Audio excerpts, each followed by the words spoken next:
Hello everyone, welcome back to my channel. कैसे हैं आप सब? आई होप सो आप लोग अच्छे होंगे, भगवान की दया से स्वस्थ होंगे और मैं भी बहुत अच्छी हूँ। सो देखिए यहाँ पे मम्मी लोग पूजा चालू कर दिए हैं। मम्मी पहले खुद शुद्ध हो रही हैं, फिर दीदी को शुद्ध करेंगी और फिर भगवान जी को गंगा जी से स्नान करवाएंगी और उसके बाद फिर सारा पूजा स्टार्ट करेंगी। और इसी बीच में फिर कथा भी है जो हम लोग पंडित जी को नहीं बुलाए। सो घर ही में मम्मी और दीदी घर पे ही बैठ कर के पूजा कर लिए हैं और कथा भी दीदी पढ़ी है। सो बने रहिएगा ब्लॉग के साथ और देखते रहिए।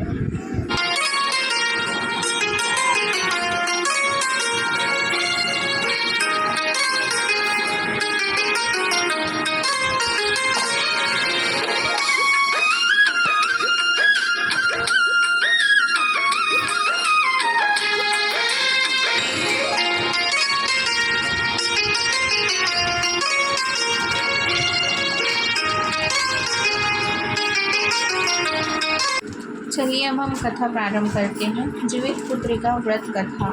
एक बार निमेषण रण के निवासी ऋषियों ने कल्याण राज सूत जी से पूछा, हे सूत, कराल कालिकाल में लोगों के बालक किस तरह दीर्घायु होंगे, सो कहिए।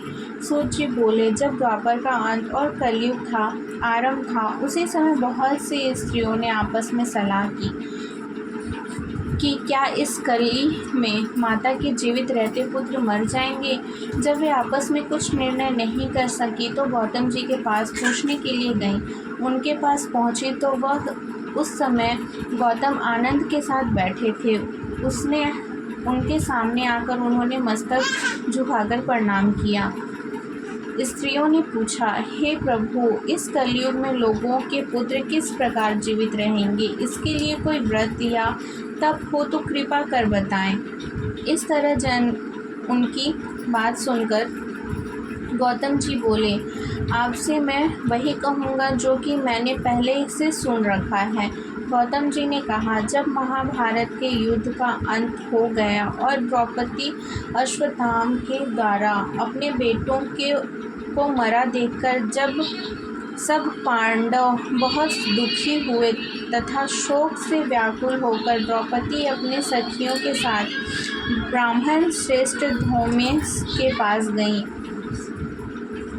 उसने धौम्य से कहा, हे विपेंद्र, कौन सा उपाय करने पर बच्चे दीर्घायु हो सकते हैं? यह आप कृपा करके ठीक ठीक कहें। धौम्य बोले, सतयुग में सत्य वचन बोलने वाला, सत्यचरण करने वाला, समर्थदर्शी जीव मूर्ति वाहन नामक एक राजा था।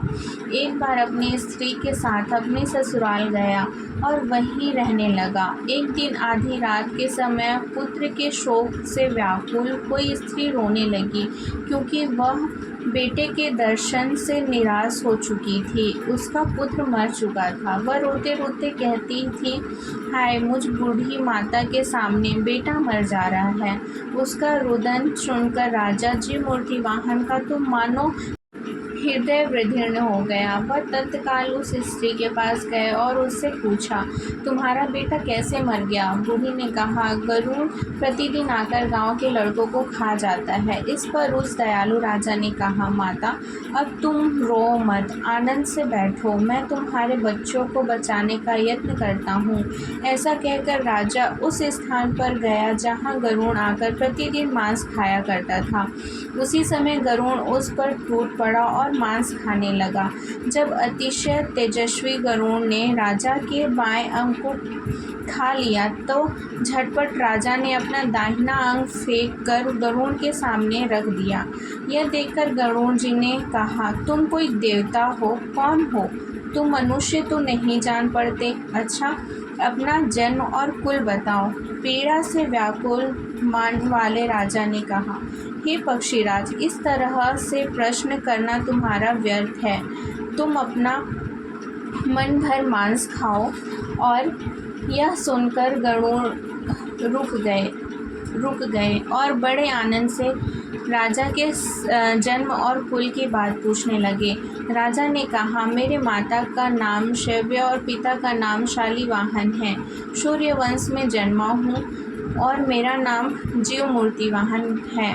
राजा की दयालुता देखकर गरुड़ ने कहा, हे महाभाग, तुम्हारे मन में जो अभिलाषा हो वह वर मांगो। राजा ने कहा, हे पक्षीराज, यदि आप मुझे वर देना चाहते हो तो आपने अभी तक जितने जीवों को खाया है उन्हें जीवित करो। अम्मी, अब से आप बालकों को ना खाएं और ऐसा उपाय करें कि यहाँ जो उत्पन्न हो वे लोग बहुत दिनों तक जीवित रहें। धौम्य ने कहा कि पक्षीराज गरुड़ राज को वरदान देकर स्वयं अमृत लाने चले गए। वहाँ अमृत लाकर उन्होंने उन मरे मनुष्यों की हड्डियों पर बरसाया। ऐसा करने से वे सब लोग जीवित हो गए जिनको पहले गरुड़ ने खाया था। राजा के त्याग और गरुड़ की कृपा से वहाँ के लोगों का कष्ट दूर हो गया। उस समय राजा का हृदय दुगना हो गया। राजा की दयालुता देखकर गरुड़ ने फिर कहा, संसार के कल्याण के लिए एक और वरदान दूंगा। आज अश्विनी कृष्ण सप्तमी से रहित शुभ अष्टमी तिथि है। आज ही तुमने यहाँ की प्रजा को जीवित दान दिया है। हे वत्स्य, आज से यह दिन ब्राह्मण को प्राप्त होगा जो मूर्ति भेद से विविध नामों से विख्यात है। वही त्रिलोक से पूजित दुर्गा अमृत प्राप्त करने के अर्थ में जीवित पुत्रिका कहलाती हैं। सो इस तिथि को जो स्त्री उस जीवित पुत्रिका का और कुश की आकृति बनाकर तुम्हारी पूजा करेंगी तो दिनों दिन उनका सौभाग्य बढ़ेगा और वंश की भी बढ़ती होगी। हे महाभाग, इस विषय में विचार करने की आवश्यकता नहीं है। हे राजन, सप्तमी से रहित और उदय की तिथि की अष्टमी को व्रत करने और नवमी को पारण करें और यत्न कर सप्तमी विधि अष्टमी का त्याग करो, यानी उस रोज व्रत ना कर शुद्ध अष्टमी को व्रत करें, यानी इस पर ध्यान ना दिया गया तो फल नष्ट हो जाएगा और सौभाग्य अवश्य ही नष्ट हो जाएगा।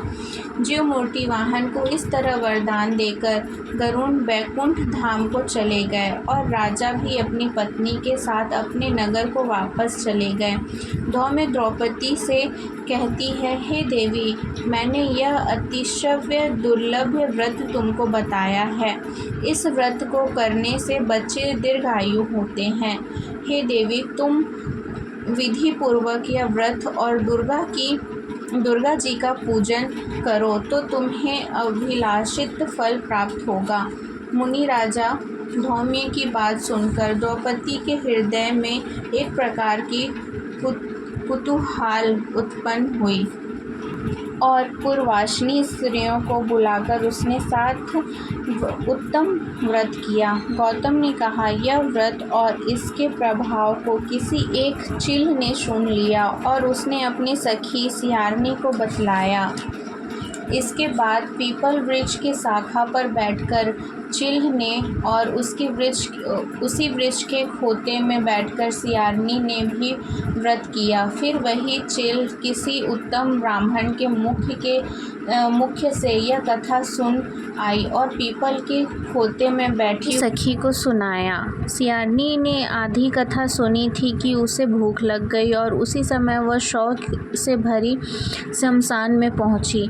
वहां उसने इच्छा भर मांस का भोजन किया और चिल बिना खाए पिए रह गई और सवेरे हो गया। सवेरे वह गौशाला में गई और वहां दूध से पारण किया और कुछ दिन के बाद वो दोनों मर गई। और फिर अयोध्या में एक राजा के घर वो दोनों बहनें बनकर जन्म ली। संयोग से दोनों एक ही घर में जन्मे और सियारनी बड़ी बहन और चिल छोटी बहन बनकर के जन्म लिए। वो दोनों सभी शुभ लक्षणों से भरीपूर्ण थीं। उन दोनों की शादी एक ही घर में हुई, जिनमें बड़ी बहन की शादी राजा से हुई और छोटी बहन की शादी मंत्री से हुई। बड़ी बहन के जितने भी संतान जन्म हुए वो सारे मर गए और छोटी बहन के जितने भी संतान हुए वो अच्छे स्वस्थ भले थे। बड़ी बहन को इस चीज़ से हिंसा हुई और वो अपने पति से बोली कि तुम उसके बच्चों को मार करके मेरे बच्चे जहाँ गए हैं वहाँ पहुँचा दो, लेकिन फिर भी वो अपने माता के पूर्ण प्रताप से जीवित हो जाते थे। इसी प्रकार जब लाख कोशिशों के बावजूद उसके बच्चों को कोई नुकसान नहीं पहुंचा पाई, तब उसने जाकर के अंत में अपनी छोटी बहन से पूछा कि बहन, मैं इतनी कोशिशों के बाद भी तुम्हारे बच्चे को कोई नुकसान नहीं पहुंचा पा रही हूँ। आखिर क्या वजह है जो तुम्हारे बच्चे इतने स्वस्थ रहते हैं और उनको कोई नुकसान नहीं होता। तब छोटी बहन चिल ने कहा कि बहन, पिछले जन्म में तुम शियारनी थी और तुमने पूरा व्रत नियम पूर्वक नहीं किया और मैंने किया था। उसी का फल है कि मेरे सारे पुत्र बहुत अच्छे हैं और जीवित हैं और सुरक्षित हैं। हर बुरी नज़र से वो बच जाते हैं और तुम्हारे बच्चे सारे मर जाते हैं। तुम इस व्रत को करो तो देखो। विधि पूर्वक उसने भी शियारनी ने भी अपने व्रत को पूरा किया और उसके बाद उसके सारे पुत्र बहुत ही अच्छे, स्वस्थ, निरोग और बहुत ही हट्टे कट्टे रहने लग गए और उसके बाद वो राजा बने और पूरे राज्य का काम संभाला। चितवंधन बाबा की जय। यहीं पे ये कथा समाप्त होती है। बाद मम्मी लोग आरती कर रहे हैं, सो देख सकते हैं आप सब। कर्पूरगौरं करुणावतारं संसारेश्वरं भुजगेन्द्रहारं सदा वसन्तं हृदयारविन्दे भवं भवानी सहितं नमामि। भवं भवानी सहितं नमामि। तमेव माता च पिता तमेव बन्धु च सखा तमेव विद्याधरं तमेव शर्मं मम देवदेव। Thank you so much everyone. अगर अभी तक आप लोगों ने मेरे चैनल को सब्सक्राइब नहीं किया है तो जल्दी से जा करके कर दीजिए, लाइक कर दीजिए, कमेंट करके ज़रूर बताइएगा कि आपको ये वीडियो कैसा लगा। धन्यवाद।